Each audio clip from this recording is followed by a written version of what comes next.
This question, what it means to live a good life, is an ancient question. Aristotle, one of the most important thinkers in the history of Western philosophy, asked this question, and so did his teacher Plato, and so did Plato's teacher Socrates. What does it mean to live a good life? So today we're going to take a look at what his answer was and try to understand why this question is so important, and also be able to ask questions to Aristotle and ask our own questions about what it means to live a good life. So as I just said, Aristotle, an important thinker, and his importance is felt right through the Middle Ages and into the Renaissance. Aristotle is known as the first scientist. He invented the scientific method. He really invented most of the sciences, and when a great mind such as Aristotle's turns to questions of ethics, everybody pays attention. And just an interesting piece of information, Aristotle was tutor to Alexander the Great. So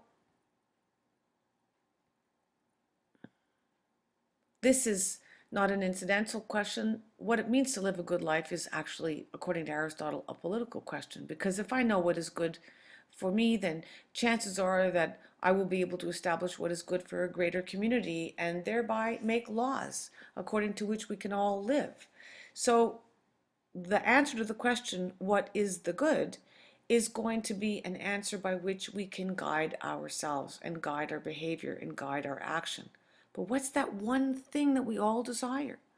What does it really mean to live a good life? Nelson Mandela thought that freedom was worth 27 years of his life, and he sacrificed a quarter of his life to a greater cause. Mother Teresa sacrificed her entire life. This woman's life was about care for others, care for the good. And how could she live a good life, according to her, if other people were suffering and she wasn't doing anything to help? And yet, most people might easily answer money and power. Everybody wants to have money. Everybody wants to be powerful. Nobody wants to be penniless and powerless. But is that really the answer to what it means to live a good life? All the billions of people on the planet who live in under $2 a day, are their lives not good? Is there not anything more to the good life than money? Well, according to Aristotle, and here's where he gets interesting, he divides the good into two parts, or into two things, and defines good as a relative good and a non-relative good. So a relative good is something that we use for something else, like money. It's not good in and of itself. You can't eat it and wear it to keep warm, but you use it to get what you need. A non-relative good is something that's good in and of itself, like a lake. You don't have to use a lake for it to be good. It's good just because it's there, because it's beautiful. It doesn't have to have a function beyond just its own existence, like you, your life. Your life is protected in the Canadian Charter. The lives of all people are protected in the Canadian Charter. Whether you're a criminal, a powerful person, we deem all lives to be good and worthy. So what's the number one good we all desire? Every single person who ever lived wants to be happy, according to Aristotle. And this is the one desire that unites us all. This is the one thing that we all want. Happiness for the ancient Greeks was not a psychological state of mind. They called it eudaimonia, and that means flourishing, like a flower flourishes, self-actualizing, realizing your potential, being the best that you can be, achieving, accomplishing things. So happiness, or eudaimonia, is not so much something that you feel as it is a declaration that you make when you look back on your life or back on something and say, yes, that thing is good. For example, honor. You don't feel honorable at the moment, but you might look back on your behavior and say, yes, that was honorable behavior. Happiness, for Aristotle, is something that should be desired in and of itself. We choose relative goods or means to happiness, and we choose them for the sake of happiness. Happiness is therefore its own goal. For Aristotle, every single thing had a purpose, a function. A rock has a function, a plant has a function. You have a purpose. Something that functions well, we call it good. And living is functioning, and living well is functioning well. Therefore, a virtuous life, a good life, is one that is lived according to its purpose. So human excellence is when we act in accordance with our purpose. But what's our purpose? Happiness, for Aristotle, remember, or eudaimonia, is the activity of the soul. And don't think of soul in the religious sense, think of it in terms of a mind. So happiness is when our mind is in conformity or consistent or living according to the best virtues. And that's something that we can train. That's a habit that we have. And what is the nature of the soul, the nature of the human mind, and how are we different from animals? Well, an animal is non-rational. An animal is governed by its appetites and its instincts. It doesn't stop and think about things. It just acts when it has a desire. And people are rational, and we have a mind, and we can choose. We have intellectual virtues like knowledge and wisdom and understanding.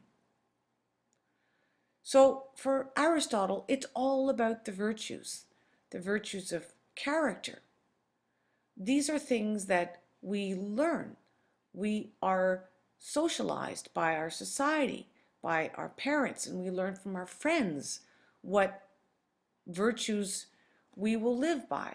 Virtues is a kind of an old-fashioned word, but you can understand it by thinking about moral values and moral principles.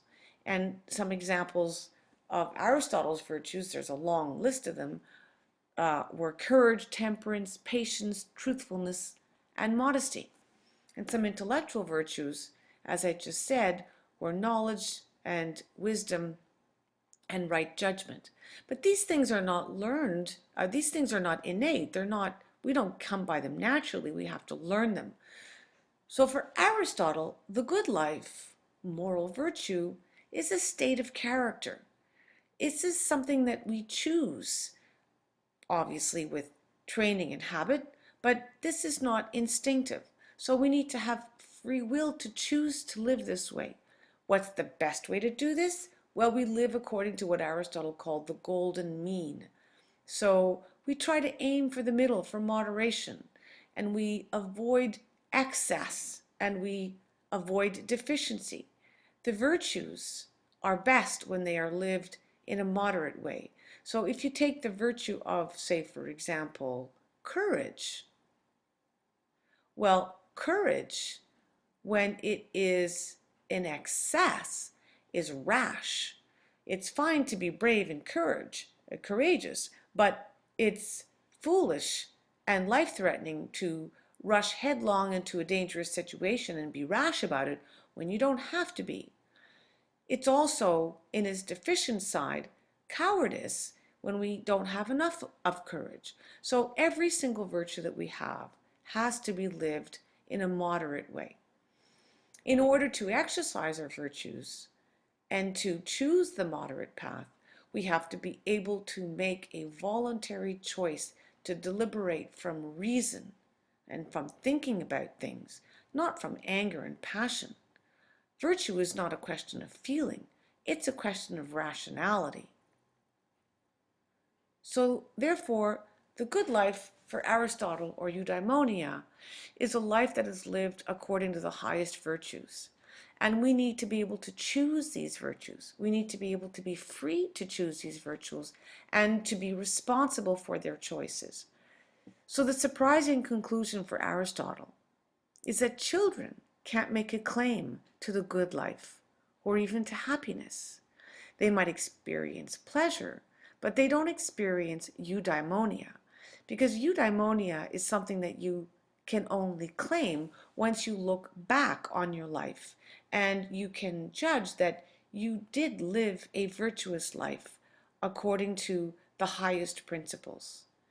This is a little bit surprising for some people when they discover that the good life or happiness is A, not a feeling, and B, not something that anybody can claim.